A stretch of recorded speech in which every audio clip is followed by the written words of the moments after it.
So I believe like what you're saying too is like marriage is the pinnacle with the right person, but you have to be the right person. Yeah. So that's right the other there. trick. That's the trick is like we want to put the blame on somebody else all the time. But what happens is what I'm seeing when you split, you have that accountability and you're like, wow, what did I do wrong?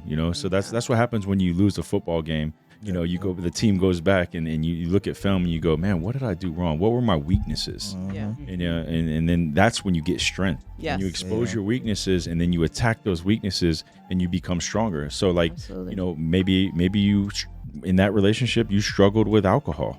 Maybe in that relationship, you struggled with weed.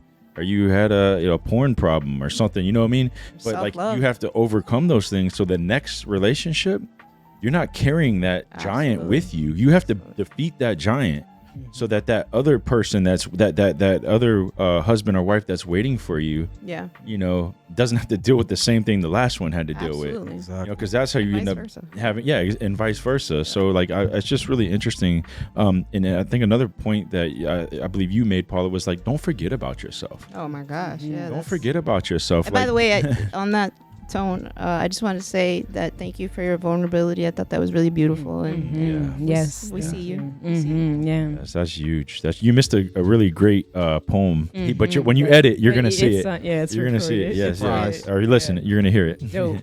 Yeah. But I mean, losing yourself is easy because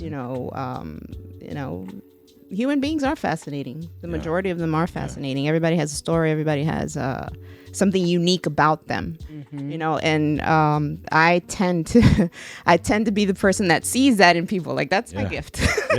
One of your my gifts. gift and my downfall. One of your gifts. You have so many gifts. That's just one gift. Thank you. But that's the one. That's the one that always gets me, man. That's the one that always gets me. And but in the process, it's okay to notice that and recognize that, and people, and speak it to them. Let them know, let them know that what you think is amazing about people. I think that's important. But my journey was about realizing that I can't lose myself in the process of seeing someone else. And that was that one in self-love. Those were the biggest lessons I learned, and I'm so grateful for it. Like we actually had a conversation recently the other day. I had a conversation with him the other day, and it was a beautiful conversation. First beautiful conversation we've had in a very, very long time, and I had the opportunity to tell him how grateful I was for everything that took place, in these 15 years and the journey, and that that I'm always going to be his friend, and I will always be there for him and have love for him. It's just, this is where the journey ends as us being together. So it was a really profound and healing and necessary conversation. And I am really grateful to him for everything that I was able to learn throughout the experience, and I wouldn't be the woman that I am today if it wasn't for all of it. None of it would have happened had it not been for that. And to some degree, you probably wouldn't be on this art route absolutely without him. That's exactly what I'm saying. So you know what I'm saying? Like wow, he helped you get on that path. 100%. Wow, both that is of you. so cool. After your divorce and yours, right? Yep. Well, I'm technically not divorced, but you're not. Okay, I'm sorry. But Never mind. Or separation. yeah, I know. I'm sorry, but okay. In the process. In the process. Yeah. But that put both of you on to focusing on your poetry and your self-expression. Yeah. It forces you. I feel like something like that, like a separation like that, it forces you to, because then it gets back to doing something for yourself. Like I was a writer from 7th grade until first year of marriage. And then writing didn't seem that important to me. You know what I mean? It's the same thing. Like I completely, like the shoes I like, the clothes I like, the food I like, none of that meant nothing anymore. Yeah. Everything has to go. Let's make room. I'm making a new space for this woman, so I'm finna make all this new room. So all the stuff I used to like, throw it out the window. Oh wow. Yeah, it's because it's easy, because in your mind, especially that young, in your mind, you feel like this is your forever person. You feel like it, like, oh, this is my forever thing. I want this forever. Like, it's. But you don't know who that person is. That person doesn't know who that person is. So I've kept filling my closet with things that she liked. So when it got to that point where we wasn't together anymore, now my closet is full of other people's likes and dreams and aspirations. Wow. And now I'm having to go in here and take stuff out. There's a hypothetical sweater that I know I need to get rid of, but it's just so comfy. I love this sweater. Wow. You know what I mean? Like that memory, that moment, that idea is still in there. So the writing kind of like getting back to writing kind of forced me to address those things, because I had to. Like I couldn't keep looking at this sweater. I know the sweater's gone. I know the sweater's no good for me. I know I don't even like this sweater. It's not my color. It's not my size. Like it's not my style. But since I brought it on with bringing this person on, it's something that I can't get rid of. So I think when you're left having to go through those memories or having to go through all those things you've been with this person, it forces you to find some way to express it or get it out. If you're strong or I say strong, lack of better words, if you're strong enough to actually go through that. Yeah. So I think that's how I got me back on my writing, because I was lost for like a year and a half after divorce. I was just lost. I didn't know who I was. I didn't know what I was going to do. Sleeping on my mom's couch, like, and everything just was like, world is over. This is terrible. Everything is just bad. So the writing kind of got me back to a place where it's like, okay, maybe life don't suck so much. You know what I mean? Like maybe things would be all right. Maybe tomorrow would be a better day. You know what I mean? So I think it forces you, because it's you've given so much, or you built such a life or such an experience with a person, and now you no longer have it. So you have to find some way to still stimulate, I guess, your mind. Motivate you to get up. Motivate you to keep going. You have to find something that keeps you going, because it gets hard when you don't have that anymore, especially when you've given so much to it. It's like hope. You have to find hope. You have to find hope.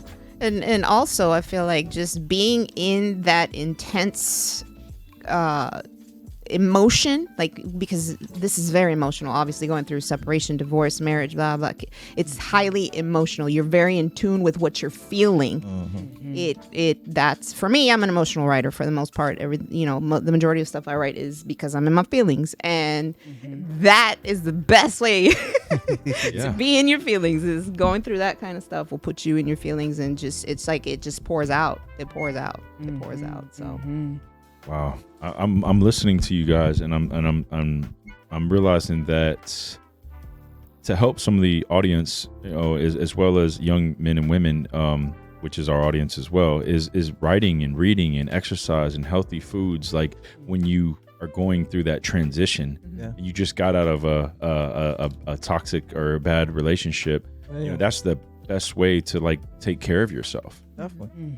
And once you know how to take care of yourself, then you'll be able to take care of somebody else. And you learn, so by doing these things and meditating and praying, like you're learning how to love yourself. Right. You're trying to find peacefulness. So go for those walks, get around nature. This is a great time when you're going through a breakup, or you're going through a transition, getting away from an old job or a old relationship. Like, this is a great time to explore these things, to do these things, to build these habits. And then what happens? Usually we end up meeting other people that are doing the same thing, but we have to, what I realize is, don't throw everything away. Yes. What you just said. Don't throw everything away. Stick to what you do and find somebody that you can grow with, and someone you can continue to create with. Because, creating is not just babies. You know what I'm saying? Right. Like creating is art and poetry and books. And just imagine, like you meet somebody else that does the same thing that you do, and then together you power up and you put that into the world. Like you're both poets, or you're both writers, or artists. And it's like, imagine what you could create together. Imagine the guidance that you can give to the young men and women, to the rest of the world. It's like you can power them up, man, like with everything you've learned, because you both are great writers, Like I was listening to Monica with her book, The Unfolding. She's read me pieces of it, and it's just such a talented writer. Her journal entries, it's just like, it's unbelievable. Like I'm engaged, like as she reads, I'm like, wow, just read to me. So it's like, like I'm saying, you want to find somebody that supports definitely what you're doing. Don't try to I've done this myself, is try to get somebody to get on your plan. You know, it should align. Somebody should, he'll bring the right person and it'll come together and you'll be aligned and you'll be like changing the world together. You know, Purpose. Purpose. Yeah. You know, purpose. And that just goes back to one of the poems that I wrote. Since we're doing this, you know, I'm gonna say it like, you know, and I think I spoke this at one before. Is like it's called Guidance for Two. You know, and it goes a gentleman is just that he's a gentleman. Dear divine woman, when fighting for your purpose, he'll always be your biggest fan. He'll never let you fall. Present at all times, there to catch you before you land. His fingers diligently writing your forevers in the sand. You deserve a brilliant man. Yes, you're resilient and you're grand. Them adolescent boys tried to break you down, but you still stand tall with that pretty smile and all. When you walk by, you leave them in awe. Boy, pick up your jaw. She's bad, but she's obeying her father's laws, and she lives within his commandments. All those games that you play, I propound that you finally abandon or keep it moving, dude. You're gawking at God's daughter. I know you stay thirsty, but may I suggest you take a seat and grab yourself some water before you get slaughtered? Just chill. Work on yourself. Discover your inner peace and remain focused on her genuine needs. Confidently remember that you're always a king. Keep it simple. Never forget that your body's a one-of-a-kind temple. That means treat yourself with the highest respect. Avoid the earthly man's poisons and all the petty neglect. If you can do that for you, then you can do that for her. Every day, fall to your knees and pray. Never go astray. Stay focused on the Lord's word. If you can give her God's love, then you can give this divine goddess the love that she truly deserves. That is awesome. There we go. Oh, there it is. That's awesome. That's beautiful. Yeah, just it flowed. I was like, you know what? Since we're doing this poetry, Kingdom did some poetry. I'm like, I'm gonna step in. I'm gonna throw one in there. I like it. I like That it. is good. That's good. Perfect timing. Yeah, you know. But yeah, that I wrote that, and I was speaking to myself as I wrote that poem. I was like, bro, like if you can't give her the love that she deserves, then leave her alone. Completely. Like, let her go. Completely. You know, don't be toxic. Don't be another toxic man. You know, No. take a seat, bro. I think truly a lot of people don't even know they're toxic. Yeah, And I think true. that's a great point. Yeah. one of the That's a biggest great problems. Like everybody assume I think we were talking about this earlier, like I'm just being me. It's just me. It's just who I am. You know, it's just bad habits. Like, nah, it's toxic. You can ruin the situation. And also I believe that we have an idea that we want a whole person, when really we just need someone who's an individual, like someone who's them. Yes. That's what you need. Like, it's because none of us are truly whole yet. You know, we need those. We're missing pieces. That's why we're still working to find these pieces. But you need somebody, you know, individual. Because I know in my marriage, that's something that got away from me. The fact that I gave up my individuality, I lost who I was, and I can't give you anything if I don't even know what I have left. Right. You're You know what I mean? So you have to when meeting someone or talking to someone, you want to aspire them to still be an individual. Like, collectively we strong, but individually we need to be strong as well. Yeah. Like, we need to be able to collectively be individuals. Absolutely. That's good. If that makes sense. That's beautiful. Yeah. Because people are like, oh, I'm looking for my better half. I'm like, no. You're not a half. No. You're Yes, one one whole whole. person. You're not perfect yet, of course, No. but a whole person meets another whole person, and then you don't lose that individuality, but you could still come together and be a team, but you're still an individual as well, and so you don't lose your identity in that relationship or in that person. Exactly. Like my Yeah. mom would say, and I didn't understand this when I was younger, but my mom would say, how can I miss you if you never leave? Right. Like, Yeah. how Yeah. can I miss you? Like, if I see you Every day. 24/7, don't ever ask me, do I miss you? No, I haven't not seen you. Yes. You know what I mean? Like, that's just honest. So you have to, I think that individualness, I know the word I wanted to use, but that's the word we're using today. You know? Yeah, right on. You heard we'll it, go so with it's it. a real word. Being an individual, it allows you to have separate lives. It allows you to miss. It allows you to come back together. You know, because if we're in the house all day, we don't have any stories. But if you go to do something you like, I go to do something I like, we come back. Yeah. It's like, hey, yeah, this the dumb. Oh, that's nice. Well, this is, you know, it gives you a reason to get to know that person, because you got to get to know that person every single day.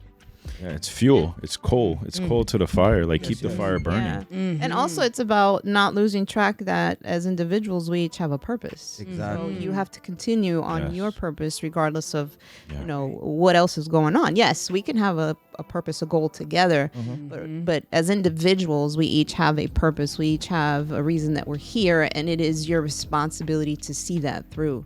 Yes. I believe. Yes. That's huge. Can I say this is something?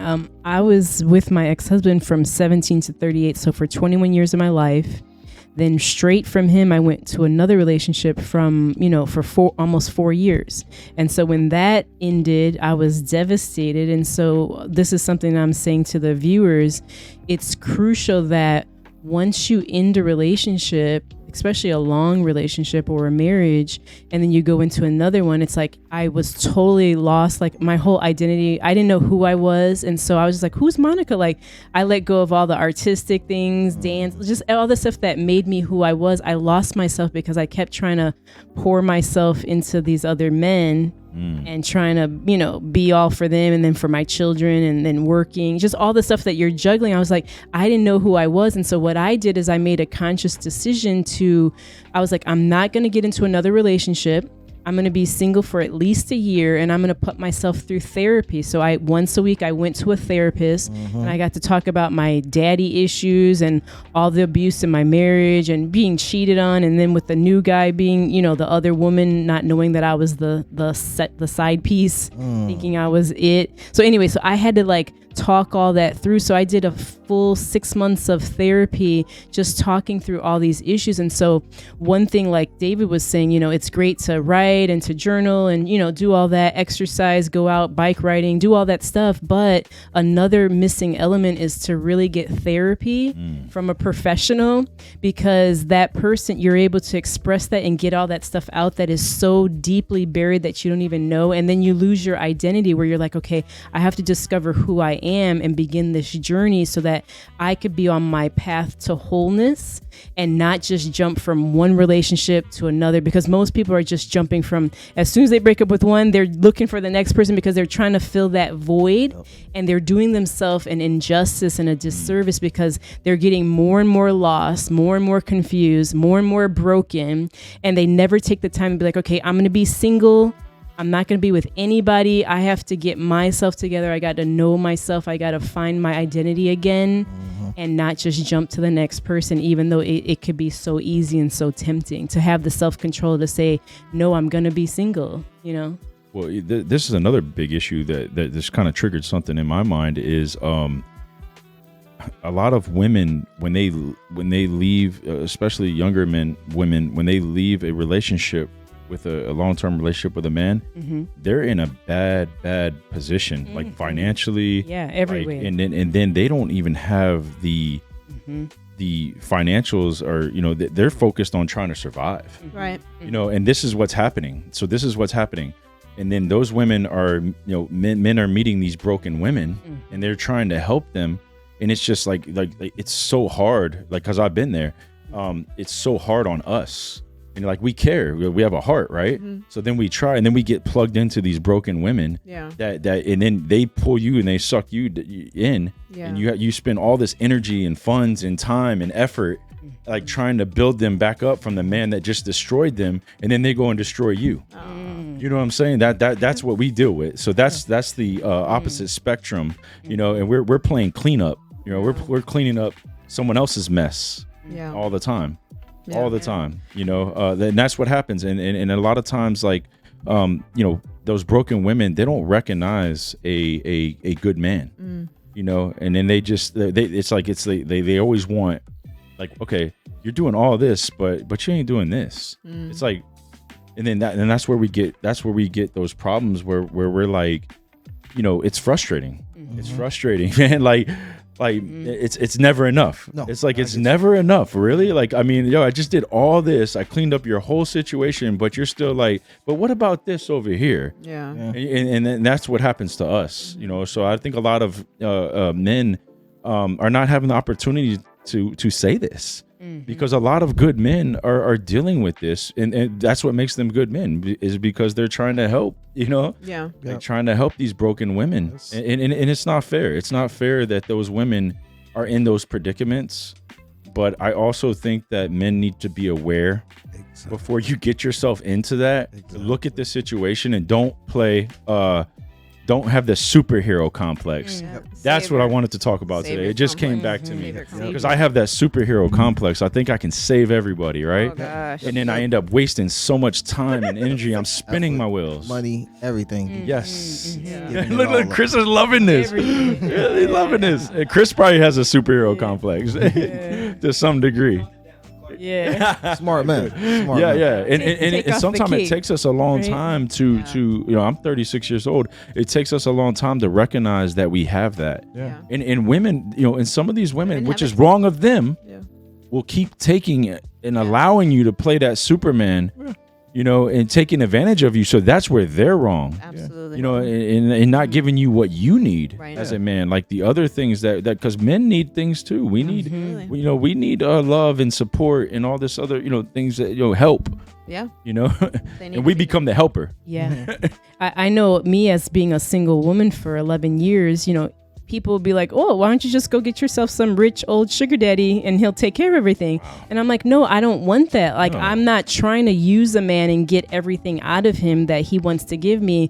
I'm not doing that. But I know a lot of women will do that. They'll juice the man for whatever he wants to give him. They'll just take it.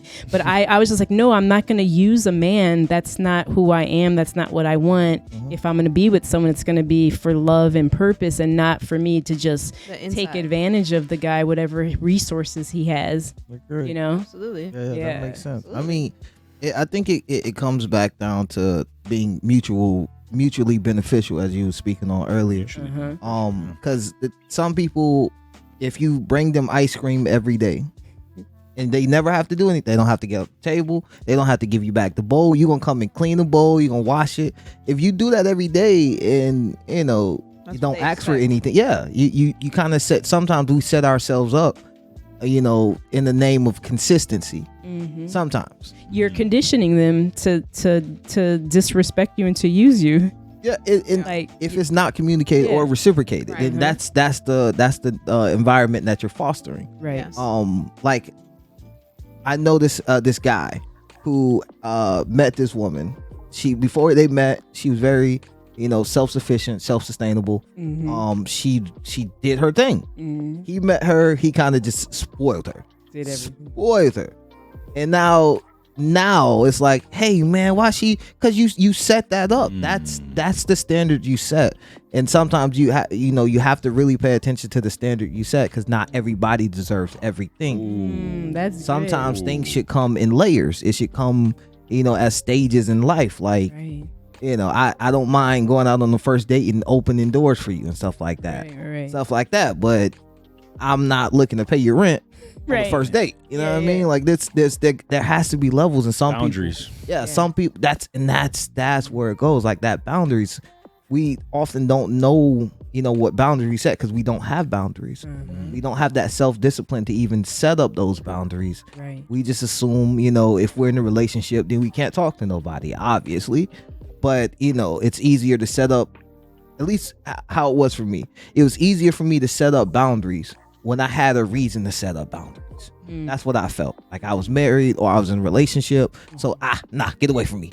You know what I mean? I have boundaries. Now, I'm not with anyone. It feels like it's harder to set up those boundaries, because like now I don't have more or less an excuse to set up those boundaries. Ooh, that's good. You're not accountable to anything. Yeah. You're a free agent. So I think men need to know we don't need to have an excuse Right. to have boundaries. Exactly. We don't Sometimes need to have. you just don't know that there should be a boundary there. You just don't know that there should be a boundary there. You just, because you've never experienced that. So Right. it takes an experience for you to realize, okay, yeah, no, this isn't cool. So we need to set some boundaries. That's- So- Boundaries are for a protection. They're not, because people are like, oh, you want to have fun and be free, but free isn't where it's at. It's like you need boundaries, you need self-control, you need discipline in order for your life to function well. So it's for your good to have boundaries and for other people to know your boundaries. Because when you don't have boundaries, then you're just like creating a monster like he did. You're like, oh, he's doing everything for her. So now Yeah. she's sitting back on her laurels doing nothing. Yep. Because he created that monster because he didn't have any boundaries. He didn't set anything up, and it kind of, that's what I second your, that being single. You have to be. You actually have to be single. I don't mean single with friends on the side. Right, with benefits. Like actually be single. Like actually you be have single. to. You have to be able to address these things or set these things up. Because if you single but you got something on the side, you're not really working on your boundaries. Right, you're not. And then when the right woman does come along, it's hard. You know, it could get messed up because you didn't cut that off. No, you didn't. And you keep that door open. If you keep the door open, Right. it's hard. You know, you can't move anybody else in your house if you're keeping the door open. Like you take the front door off your house, you can't be mad at who walking in. You never had the front door on this house before. Like what? Yo, I'm gonna tell you Bruno this. Mars' song, "Leave the Door." He's like, "I'm gonna leave the door open." It's like, no, you're not gonna leave the door open. You need to shut that door, that. Like- seal that door, put some bolts on it, Yeah. some deadbolts, and don't open that door back up. Otherwise, you're gonna be in trouble. So I love his analogies. Like his analogies are so incredible. Yeah. Like that that thing. really hit. Like they just like they hit hard. Like they're so good. They're so good. The closet analogy. You know, like there's another analogy he told me one day. Like we were hanging out, and he's like, "Man, I'm that kind of guy," because he's a giver. Like me, we're both givers. And he's like, "Man, you know, I'm that kind of guy. You know, that I go outside and I bring my ball.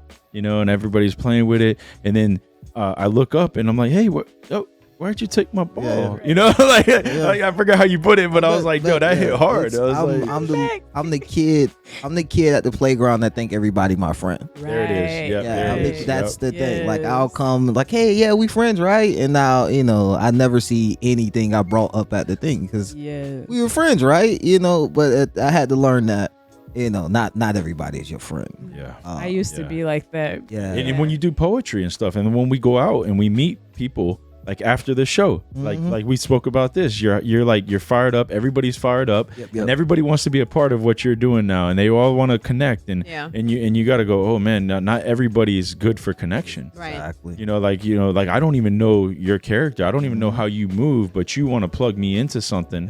Yep. And now I'm showing up at your thing, and now like I don't feel right because the stuff that you're connected to is not what I'm connected to. Yep. And this is a problem, you know? It's like, and again, going back to the boundaries. Like, Yeah. It's a crucial thing. It's Boundaries. man, woman, boy, girl, child, whatever. You have to set boundaries. That's one of my biggest plights personally. That's why I'm on it so heavy right now. Like I'm talking about it so much because you have to set those boundaries, because if you don't, you'll find yourself in a situation that's not meant for you. Yeah. It wasn't meant for you. It was meant for someone else. Yeah. But you accepted that responsibility. And that's what happens when you know, Don't get lost in exceptions. I mean, we spoke about this. Like, be careful about that, right? yeah, you make agreements and you make deals and you make promises that you know you can't keep. Like hey, you gonna come out tonight? Yeah, I'll probably be out there. You know you're not getting out. No. Like you knew before before that person even asked, you knew you wasn't going. It's called people pleasing. Yeah. Exactly. Yeah. Trying to people please instead of just being like, no, I can't go. I'm not going to be there. Or I just don't want to go. Yeah, just be honest. Just be like, no, I can't make it. And instead, we're like, oh, yeah, I'll be there, yeah. And then we flake out on them. Yeah. You gotta be intentional, and you gotta be strategic about the way you move. Exactly. You know, I'm still learning that, now, but it's coming to me. You know, it's like we can't just give our time away to everybody. Yeah. You know, like, because time is precious. Absolutely. It's a non-renewable resource. Agree. Time is a non-renewable resource. We can't get it back. So we have to be very intentional Absolutely. about our time and what we're trying to create. Yep. You know, and so take some time to sit back and reflect and to have that inner peace to find out exactly what you're trying to do in your life. And if the people around you, what people align with what you're trying to accomplish. You know, what woman or what man is aligned with you? Because most of the time, the man or woman that we're supposed to be with, they're already in our life. Yep. But we just haven't fixed that perspective to be like, okay, you know. Hey guys, thanks for tuning in. You can catch all of our episodes on YouTube and Spotify at Better Gents Podcast, and follow us on Instagram, TikTok, and Twitter at Better Gents Pod. Thank you and take care.